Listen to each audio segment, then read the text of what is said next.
Hello, everybody. Welcome to our WWE Payback review. I'm John Pollock alongside Wei Ting. We are going to be diving into everything, including Payback, but we will be getting to that subject later on in the program. But thanks to everybody for joining us.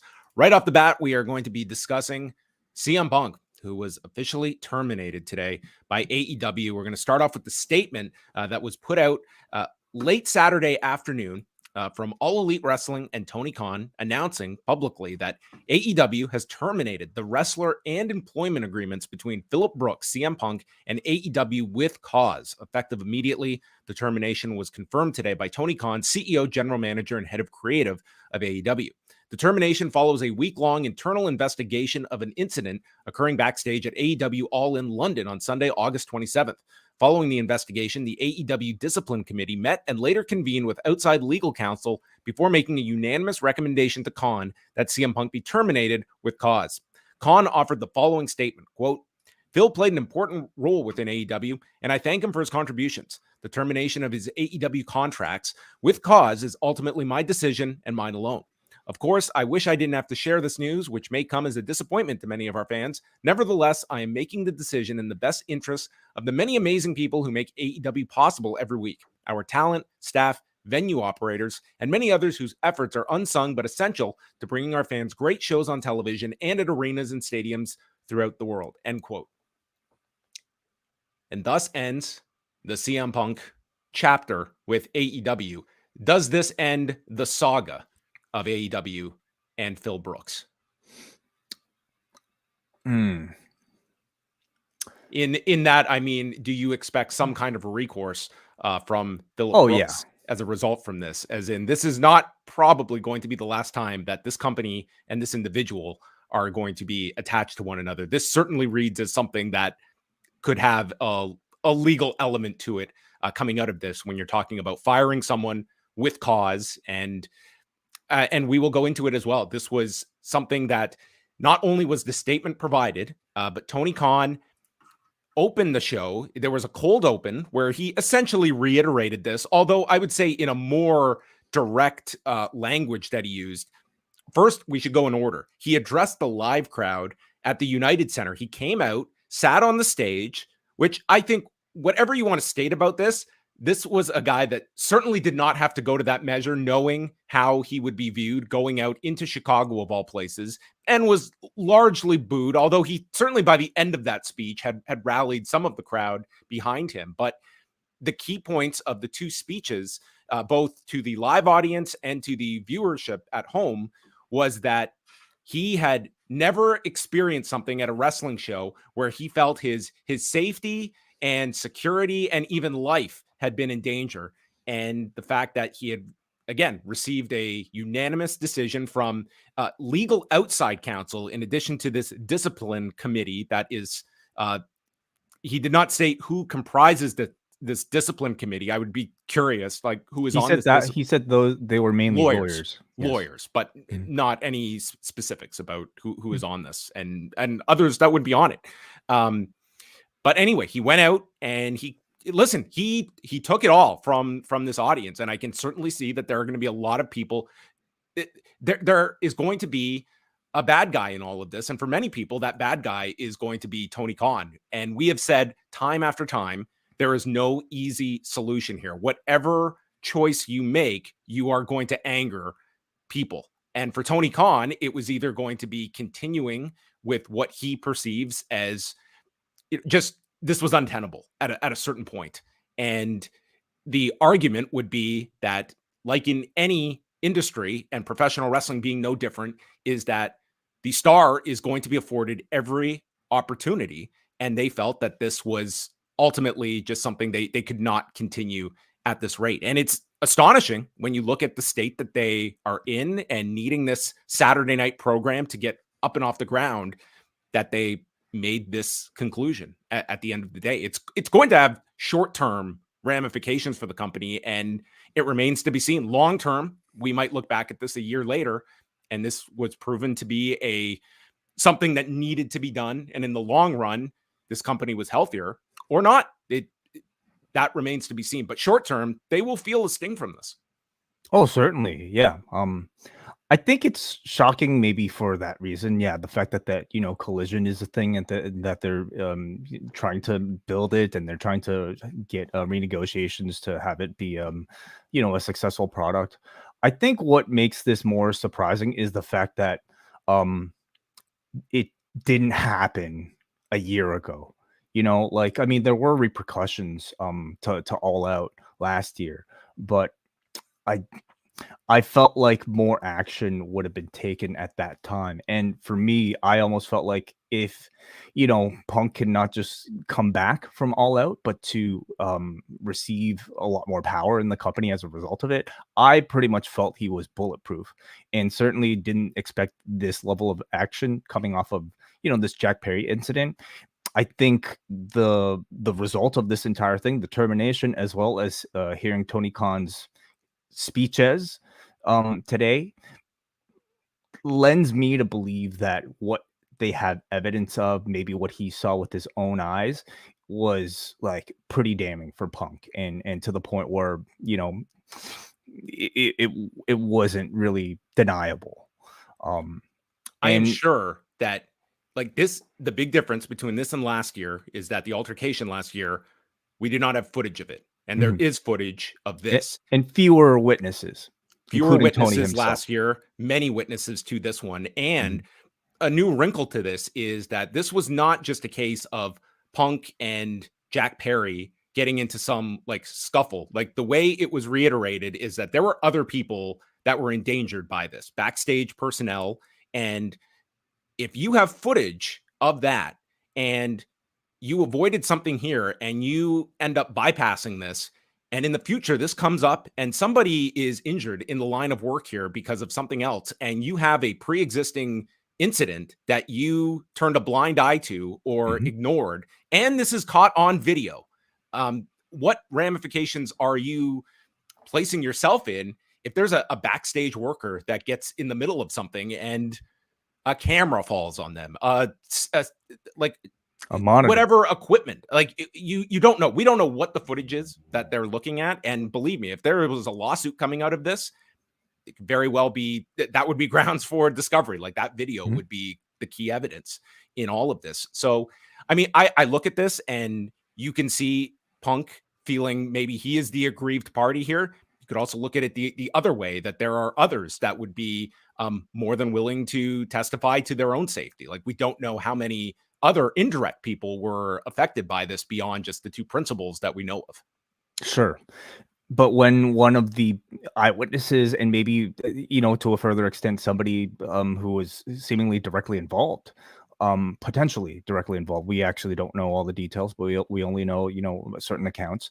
And I when would that say the person footage also would have to somewhat, I would have to think it very much exonerates Jack Perry, because I would say, like, if this was 50-50 and other people were involved, I think he'd be gone too. And the sure. fact he's not tells me this footage had to have been pretty bad for the Punk side of things, because I Mhm. would say, and believe me, I was very negative against Jack Perry last week when we were talking about that line, and but regardless, like whatever this footage shows, they did not feel the need to release Jack Perry. And I would say if there was blame across both, I think Jack Perry would have been expendable in this as well. Yeah, certainly there's blame to go towards Jack Perry, but like, At this least is on the physical side, they must believe not so.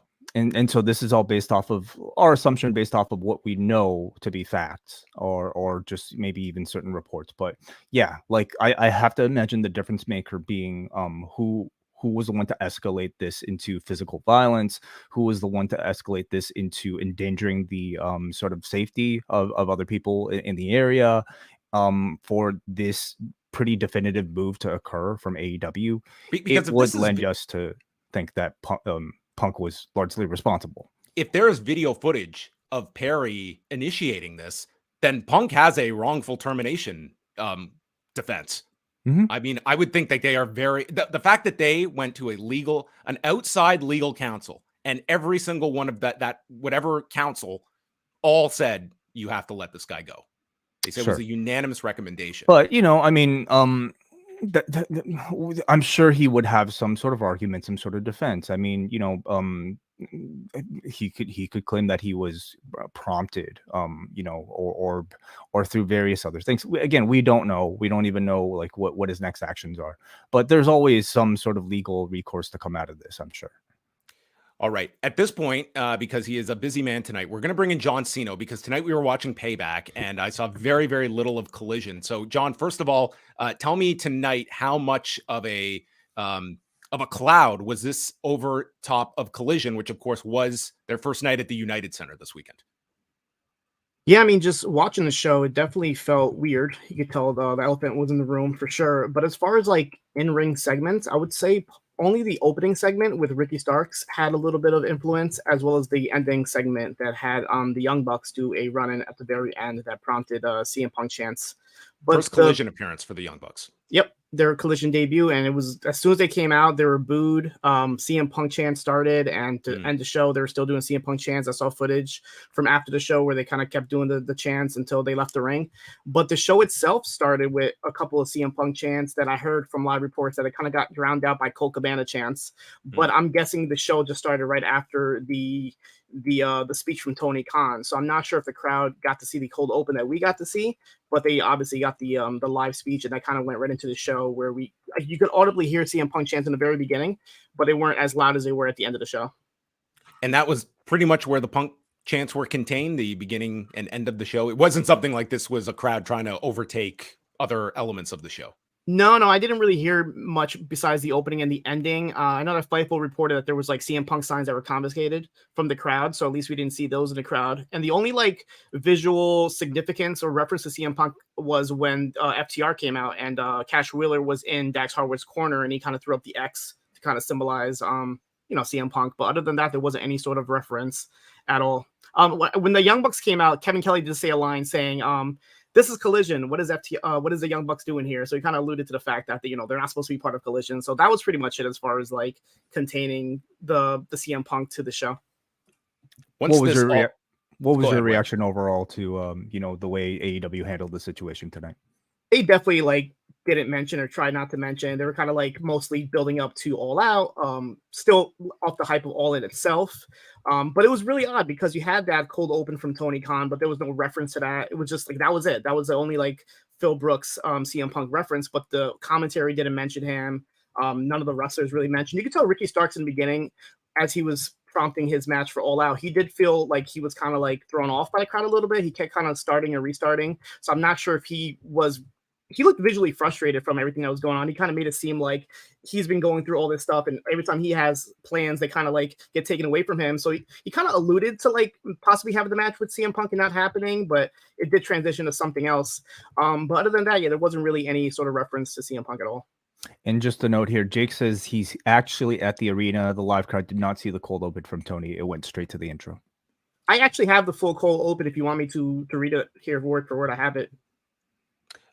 It's okay. We do have like the speech here, and for those that were in the arena, I mean, you pretty much got an extended version of the cold open of what it was pretty much like a 6-minute version or so that he gave to the arena. So it's not like the cold open they hid anything language wise. If anything, you got more of I would say you got the most. I mean, how would you describe Tony Khan in the version to the live crowd, John?